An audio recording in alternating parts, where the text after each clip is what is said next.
Thank you so much for joining us at Hillside Community Church. This is the online version of the sermon you're going to see should you show up at our church this Sunday on June the 26th.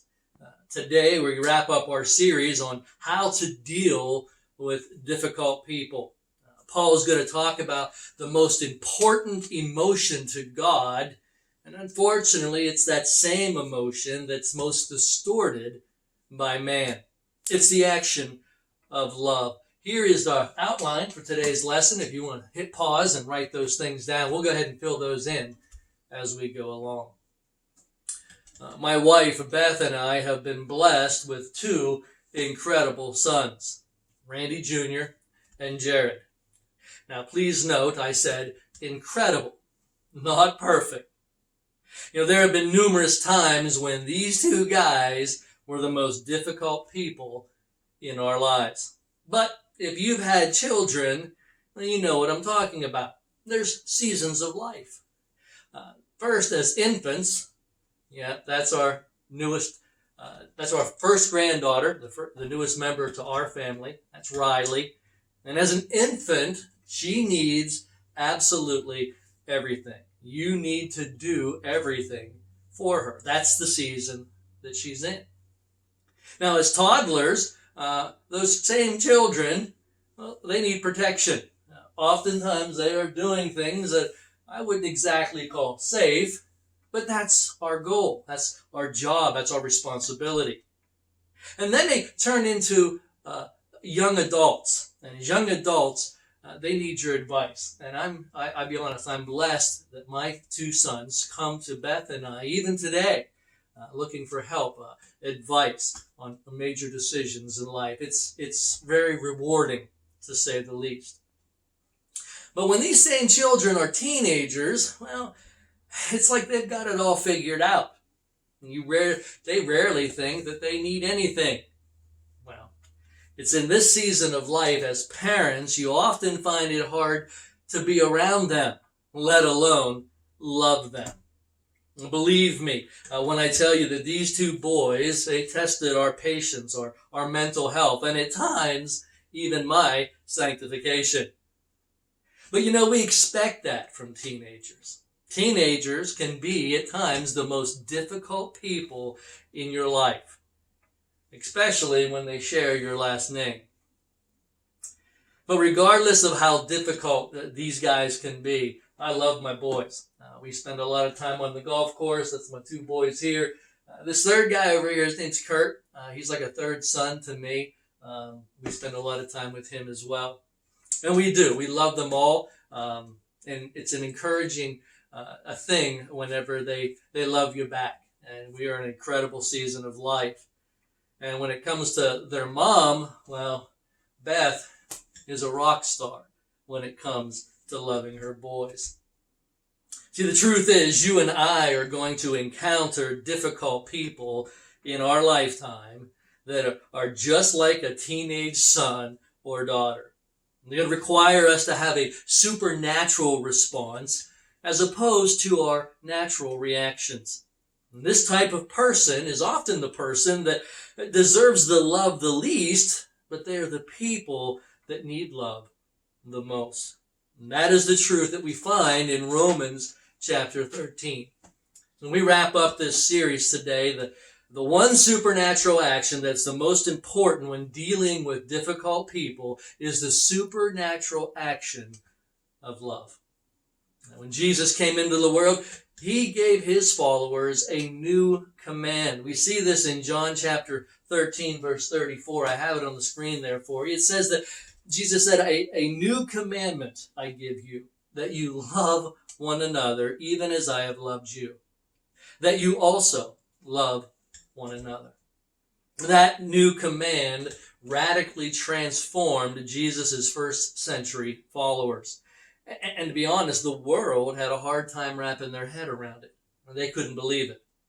This command was radical because as Christ followers, we are to love others just as Christ loves us.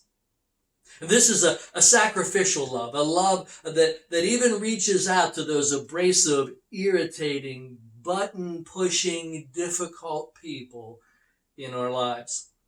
This new command became and still remains the standard for all of Jesus' genuine followers.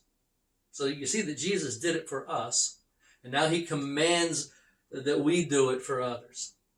If we could succinctly put that command into 3 words, it would be this: we need to lead with love. That's our main point. That'll be the first thing you see on your outline if you're taking notes. That's our sticky statement for today. Now, I know for some this sounds like an effort in futility. We have tried to love difficult people in the past, and they don't appreciate it. They never change. And if you subscribe to that school of thought, well, I can understand why you struggle with this directive from Jesus. It's because you are looking at it the same way that I used to look at it. We want them to change. But we need to understand something. When it comes to our difficult people, our love for them isn't to change them. It's to properly orient us. It's to get us facing the right direction or get us in the best position. Have you ever had an itch on your back that you couldn't reach? You know what I'm talking about? Maybe you asked your spouse to scratch it, and you tell him or her, you say, yeah, it's right between my shoulder blades. And when they start to scratch, you find yourself kind of moving your body around, trying to get them to get their scratch where you feel the itch. See, you're making adjustments to maybe how you're sitting or how you're standing. You're orienting yourself to their scratch. Well, in the same way, when we demonstrate love to the difficult people in our lives, our love for them will position us so that God can use them in our lives. And when we continue to practice this kind of love, they will begin to be helpful and not so harmful in our lives. Well, I hope that helps you get a clearer picture of what Jesus expects of you and me, because that's what we do when we lead with love. This is the command that Paul reminds the believers of in Romans 13. That's our text for today. It's going to be verses 8 through 11. We're going to look at those 4 verses, and we're going to see Paul teach us as believers how to practically and tangibly love others, even those difficult people. As Paul wraps up his letter to the church in Rome, he frames this whole discussion through the lens of love. And he starts out by reminding Christ's church of the requirement of love. That's our first point in today's lesson. Look with me at the first part of verse 8. I think I have it on the screen here. He says, "Let no debt remain outstanding." Now, at first glance, you might think that Paul is referring to financial obligations. But that's not the case in light of the context. See, the context has to do with relationships, not finances. What Paul's talking about here is that there are times, relationally speaking, that we are in debt to somebody. Maybe we treated them unfairly. Maybe we spoke harshly to them or even about them. Maybe we harmed them emotionally, spiritually, or maybe even relationally. And as a result, we are in debt to them. We owe them an apology. We owe them some respect. Maybe we owe them some time. We definitely owe them better behavior. So whatever it is that we've done to hurt somebody, it leaves us in debt to them. Paul was encouraging the believers to live in such a way that they would not owe anybody relationally. But there was one exception. We see that as we look at the rest of the verse. He says, "Accept the continuing debt of love to one another." Paul says that as Christians, we have an ongoing debt of love for others.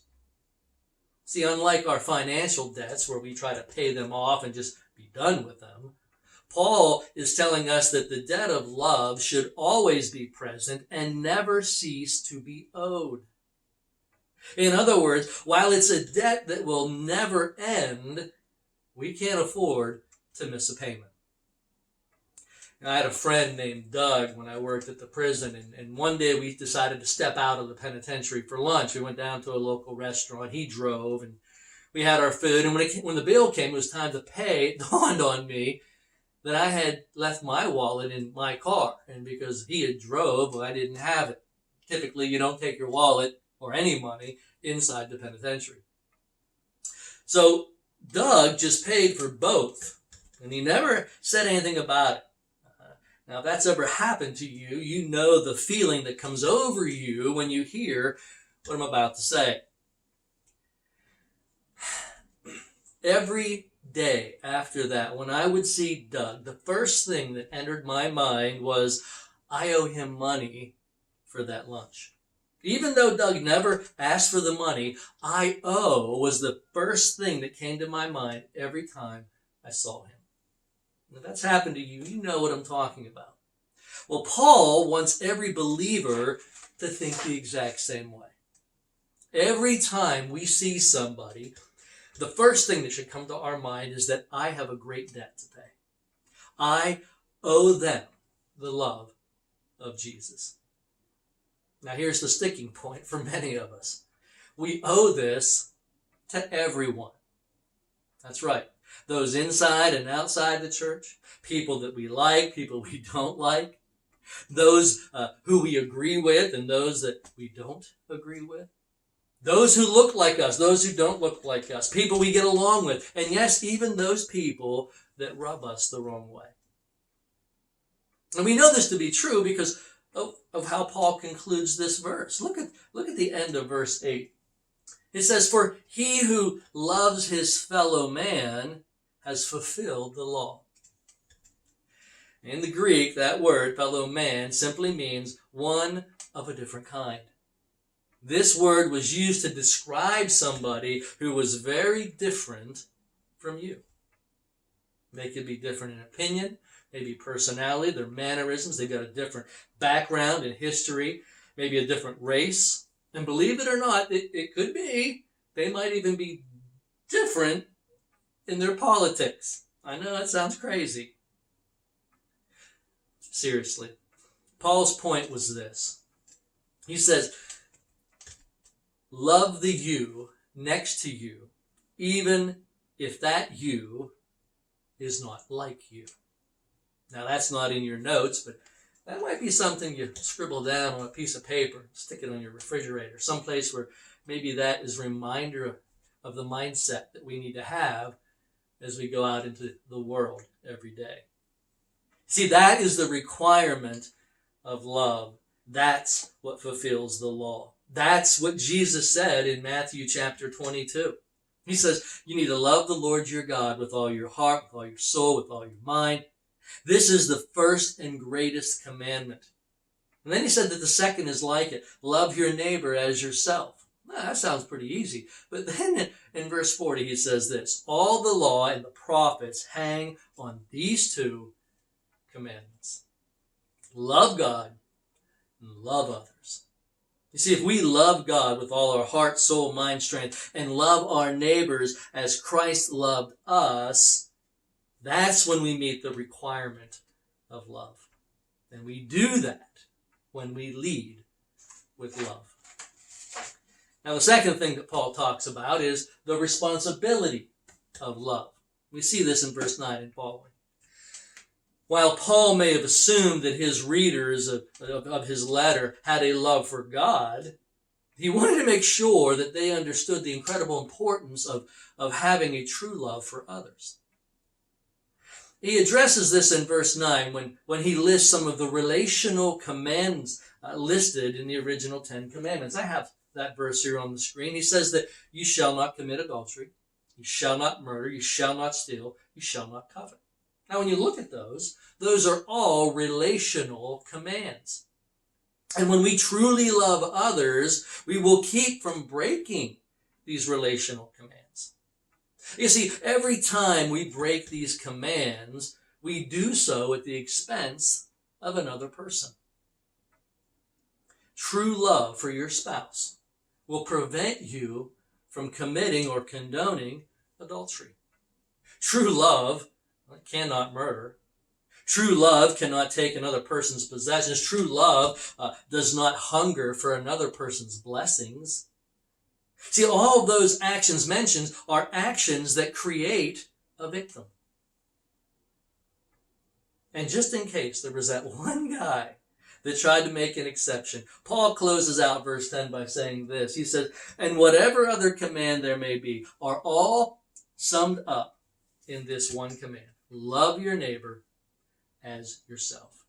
You see, there are no exceptions. There are no loopholes. So Paul's point is that a Christian who truly loves God must also bear the responsibility of loving others, even those difficult others. Now, Paul could have simply said, this is what you need to do, now go do it. But he doesn't do that. And we see this in our last point, where he gives us the reason for love. Paul saw the issue of love for others as a great urgency. And in verse 11, he gives the reason why we are to love others. Let me put it on the screen here for you. He says this, and do this understanding the present time. The urgency of Paul is stressed in that word, time. But not in the way that you may think, especially when you first read it. You might think, like I did the first time I read it, that Paul's in a hurry. Paul's saying, not now, right now. Get it done. But that's not the case. You see, there are two Greek words for the word time.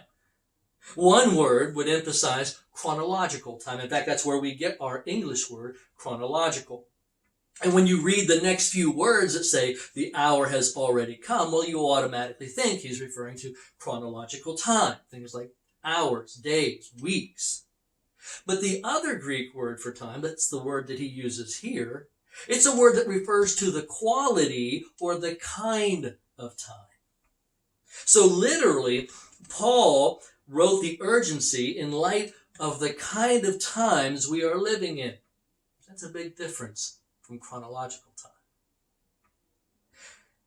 So if loving others was urgent in the first century Christians living in Rome, how much more urgent is it for us today, the 21st century Christians living in Tyrone? I mean, think about the times that we're living in.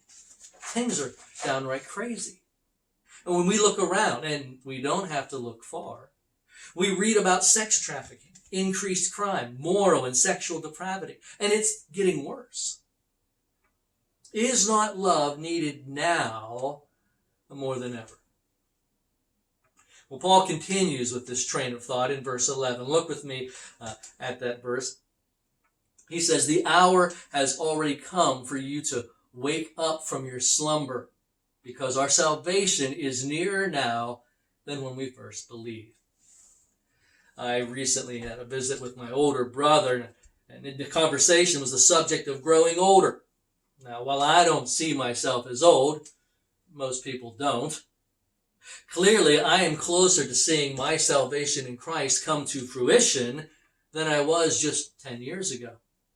And that's the way it is for all of us. We are all getting to that point. Every new ache or pain, every new wrinkle on our face, every time we attend a funeral service, it reminds us of that fact that our time on this earth is passing quickly. And so Paul is saying that believers are to wake up from our spiritual nap and love our neighbors. And we need to do that now while we still have the opportunity. Look, Christ may or may not come back in our lifetime. But either way, the time is now for us to love our neighbors, even those difficult neighbors. We need to lead with love.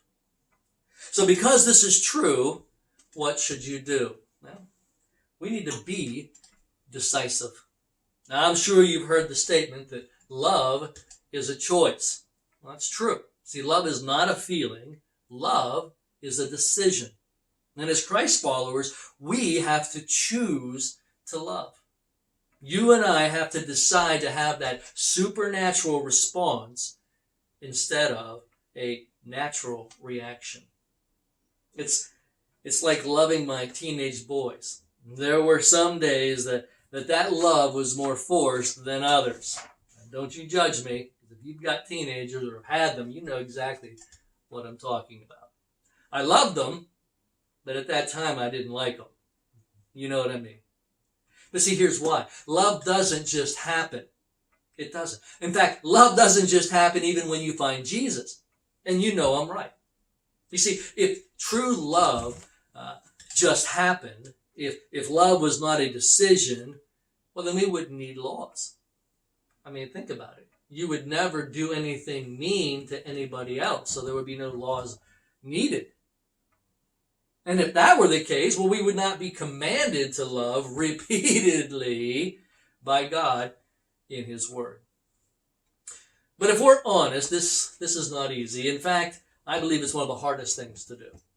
I mean, how can I decisively love those who divisively hate? How do we make the decision to love difficult people? Well, let me answer that question with a question.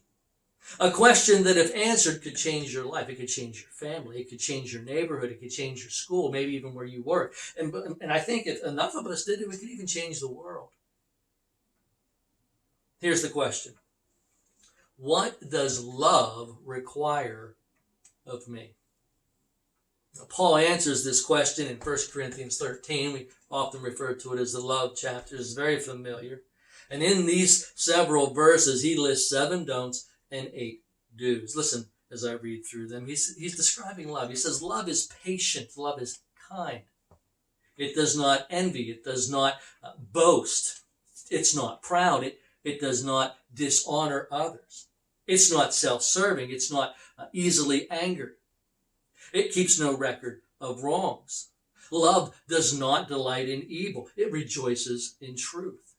Love protects. It always trusts. It always hopes. And the last thing he says is that it always perseveres. It is the ongoing, never-ending debt that we owe others. If we were to wrap all those things in that verse into one word definition for the word love, that word would be sacrificial. Love for your difficult person is almost always going to be sacrificial. Your action of godly love for those difficult people in your life is going to require sacrifices. Maybe it's in the area of time. Maybe it's convenience. Maybe it's the practice of what you believe are your rights. But almost always it's going to involve you giving up some level of comfort. So the next time you find yourself in a situation where loving others is difficult, take a minute. Hit the pause button and ask yourself, what does love require of me? Now, it might be the difference between making the most of an opportunity or missing one altogether. Be decisive. Lead with love. Remember, love is not a feeling. Love is a decision. Now, for some of you, every day you're going to have to put up with grumpy, irritating, unloving, ill-tempered, complaining, argumentative, difficult, unreasonable, irresponsible, thoughtless, insensitive people. And then you're going to have to leave to go to work. I'm kidding. I truly hope that's not your situation. See, the truth is this. My decision to love others does not depend on what they do or don't do. My decision to love rests on my decision to love.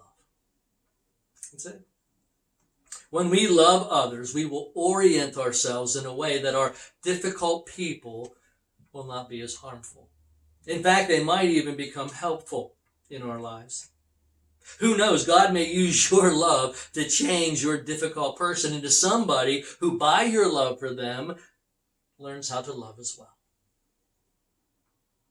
Choose to lead with love. Be decisive. You're going to be glad you did. As I close, let me tell you a story. It's a story of a man who had a wife who got Alzheimer's. He was an important businessman, and his life was filled with daily, sometimes throughout the day, appointments. A lot of busyness. But when his wife fell ill, he said, I couldn't put her in an institution because I loved her. So I kept her home. I fed her. I bathed her.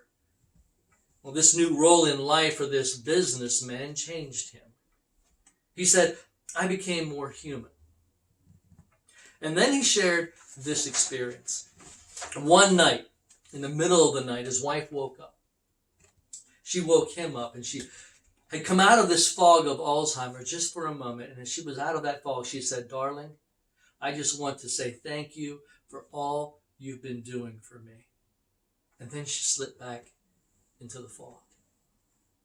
The man said, I wept, and I wept. You know, sometimes Christ will call us to love difficult people who cannot love us in return. They live in the fog of their selfishness and their spiritual blindness. And as we love and serve them, we may receive only a fleeting glimpse of gratitude. But just as Jesus has loved us in the midst of our spiritual blindness, we must continue to love others as they walk through their fog as well. Be decisive and lead with love. Now, for some of you, this may seem pretty scary. And to be honest, fear can be debilitating. Wouldn't it be great to live life without fear? Well, next week we start a new series, and we're calling it Tomorrowland, Facing a Future Without Fear. It's a 4-week series. It's going to help you practice your faith even in uncertain times. So I hope you'll join us starting next Sunday. Let me pray for you as I close. Heavenly Father, I thank you for the love that you shared through your Son for us, and that even when we were walking away from you, you showed us love, a supernatural kind of love. And since Jesus did that for us, he now is directing us to do the same for those that you place in our lives. So my prayer is that as we cross paths with people every day, whether it's in our family, in our neighborhood, in our homes, in our schools, wherever it is, Lord, help us to share and show this supernatural love. Help us to be a positive reflection of you, even to those difficult people. That's not an easy thing to do, so I ask for your help. In your Son, Jesus' name, amen. Thank you again for watching. I pray you have a great week. God bless.